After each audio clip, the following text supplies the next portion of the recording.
మా సర్పంచ్ గారు అదే సర్పంచ్ గారు మా గ్రామ సర్పంచ్ సప్లైలో 24 hours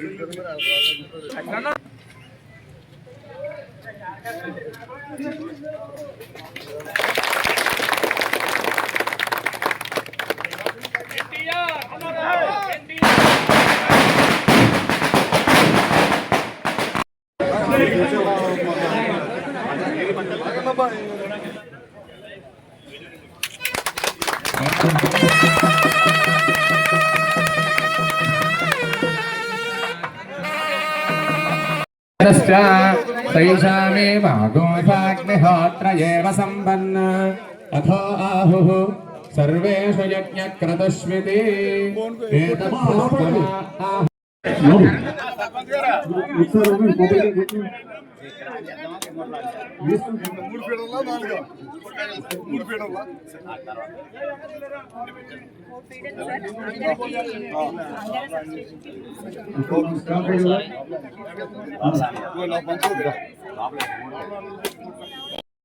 ఎందుకంటే మనకి ఏదైనా కావాలంటే తప్పకం లోటు మీద తీసుకొచ్చి అది పెట్టుకో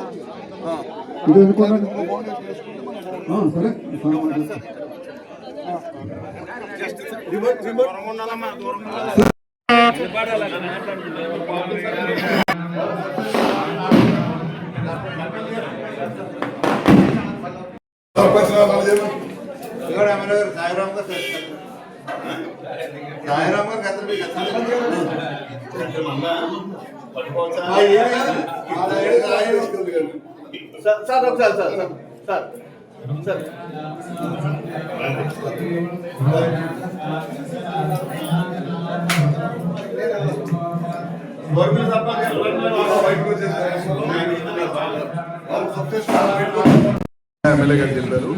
ఎమ్మెల్యే గారు ఏం చెప్పినా సరే తప్పకుండా మన మండపేటకి చేయడానికి మా డిపార్ట్మెంట్ సిద్ధం ఉందని చెప్పి కూడా తెలియజేస్తా ఉన్నాం. అదే కాకుండా ఇందాక 220 kV సబ్స్టేషన్ ఇక్కడ రోడ్డుని బ్యాలెన్స్ చేయాలంటే 220 kV సబ్స్టేషన్ కావాలని అడిగారు. ఆ భూమిని ఎక్వైర్ చేసే దశగా పనిచేస్తున్నారు ఎమ్మెల్యే గారు, కలెక్టర్ గారు, మన డిపార్ట్మెంట్ ట్రాన్స్పోర్ట్ అందరూ కూడా పనిచేస్తున్నారు. దాన్ని కూడా తప్పకుండా తొందరలోనే శాంక్షన్ చేయించి మనం తప్పకుండా దాన్ని కూడా నిర్మాణం చేసే కార్యక్రమం చేస్తాం. అలాగే ఇప్పుడు మనం ఓపెన్ చేసిన సబ్స్టేషన్ కొన్ని చేసాం ఈ కాన్స్టిట్యూన్స్ ఇట్లా రాష్ట్రం మొత్తం మీద 200 సబ్స్టేషన్స్ ఓపెన్ చేస్తాం. ఎందుకంటే గడిచిన ప్రభుత్వం గత ప్రభుత్వం ఎక్కడ కూడా ఎలక్ట్రిసిటీ డిపార్ట్మెంట్ అభివృద్ధి కోసం ఎక్కడ కూడా పనిచేయలేదు. ఏదో బయట పవర్ తయారైన దగ్గర కొనుక్కున్నారు, అది తీసుకొచ్చి జనానికి ఇచ్చారు, రేట్లు పెరిగితే డబ్బులు ఖర్చు పెట్టారు. పవర్ జనరేట్ చేసి గ్రామాల్లో ఇండస్ట్రీస్కి, గ్రామాల్లో వ్యవసాయానికి కరెంట్ ఇవ్వాలి. జనరేట్ చేయకుండా ఎక్కడో బయట కొనేసుకొని తీసుకొచ్చి ఇచ్చారు. దాని ద్వారా విపరీతమైన పవర్ డిపార్ట్మెంట్ మీద బాకీలు పడ్డాయి. దాదాపు 30,000 కోట్ల రూపాయలు ప్రజల మీద వేశారు. విపరీతంగా కరెంటు బిల్లులు పెంచారు. 9 సార్లు కరెంటు బిల్లు పెంచారు. మీ అందరూ కూడా తెలుసు. ఇప్పుడు మనం వచ్చి 18 నెలల నుంచి 12 నెలలు అయింది. ₹1 కూడా కరెంటు బిల్లు పెంచాలి. ఎప్పటి నుంచో కరెంటు సమస్యలు ఉంటే మన గవర్నమెంట్ రాగానే 2014-19లో 95% వరకు మనం కంప్లీట్ చేసుకున్నాం. కానీ 70% చేసుకోలేకపోయాం. తర్వాత వైఎస్ఆర్ గవర్నమెంట్ అయితే మొత్తం 5 సంవత్సరాలు మళ్ళీ వెనక్కి తీసుకెళ్ళిపోయారు. మరి ఇక్కడ ఉన్నటువంటి ఆనాటి నాయకులు కోరిమిల్ అయితే నా సొంత గ్రామం అని చెప్పేవారు. ఎన్నికల సమయంలో ఇది ఆడవాళ్ళు రోడ్డు మీద వచ్చి కళ్ళని నీళ్ళు తిప్పుకుంటూ రాత్రులు నిద్రపోవడం లేదండి, కరెంట్ లేదు, ఎన్నిసార్లు చెప్పినా ఈ నాయకుడు పట్టించుకోవాలని చెప్తే ఎన్నికలైన అనంతరం వెంటనే అదే గ్రామంలో 5 ట్రాన్స్ఫార్మర్లు వెంటనే విషయం మరి ఈ కపిలేశ్వరం మండలంలో ప్రత్యేకించి 95 ట్రాన్స్ఫార్మర్లు, 1 కాదు 2 కాదు 95 ట్రాన్స్ఫార్మర్లు ఈ కూటమి ప్రభుత్వం రాగానే ఈ 19 నెలల్లో మన మంత్రివర్యులు శ్రీ గుర్తుపాటి రవికుమార్ గారి ఆధ్వర్యంలో వారికి చెప్పిన వెంటనే వారి అధికారులను ఆదేశిస్తే మనం 95 ట్రాన్స్ఫార్మర్లో ఒక్క కపిలేశ్వరం మండలంలో వేసుకున్నాం.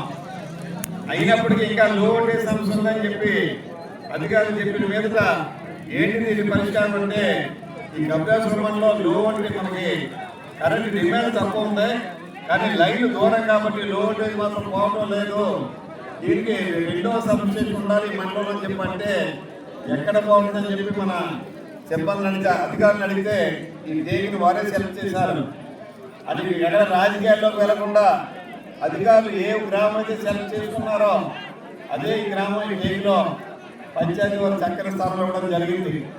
మరి ఇక్కడ మనం చక్కగా ఈ యొక్క సబ్స్టేషన్ ఇమ్మీడియట్ గా మంత్రి గారు ఇది శాంక్షన్ కి ప్రపోజల్ పంపించారు.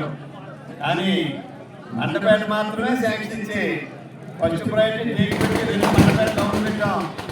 మండపేట టౌన్ లోనే శాంక్షన్ ఇచ్చారు. కారణం అధికారులు చెప్పింది ఏంటంటే ఇంకా అక్కడ కరెంట్ ఉందంటే లోనికి వేసుకోవచ్చు అనవసరం అన్నారు. మరి మా మంత్రి గారు స్వయంగా వెళ్ళి ఈ సమస్యను చెప్పడం జరిగింది. చెప్తే వెంటనే వాళ్ళు ఇమ్మీడియట్ గా మాట్లాడి దానికి లోన్ ఉండొచ్చు, కానీ లోన్ అనేది మరి ఎలా పరిష్కరించాలని చెప్పి వాళ్ళ మీద బాధ్యత పెడితే వెంటనే సబ్స్టేషన్ ఇవ్వడం. 45 రోజుల లోపల ఈ సబ్స్టేషన్ మనం పూర్తి చేసుకున్నాం. అదేవిధంగా 43 గ్రామాల్లో లంక గ్రామాలు 2 కాకుండా మరి మిగిలిన అంగన్లు అయితే ఇది పూర్తయిన తర్వాత లైన్లు వెళ్తాయి కాబట్టి అంగన్ తప్పించి మిగిలిన 40 గ్రామాలు కూడా 24 గంటల కరెంటు గ్రామాలకు మనం ఇచ్చుకున్నాం.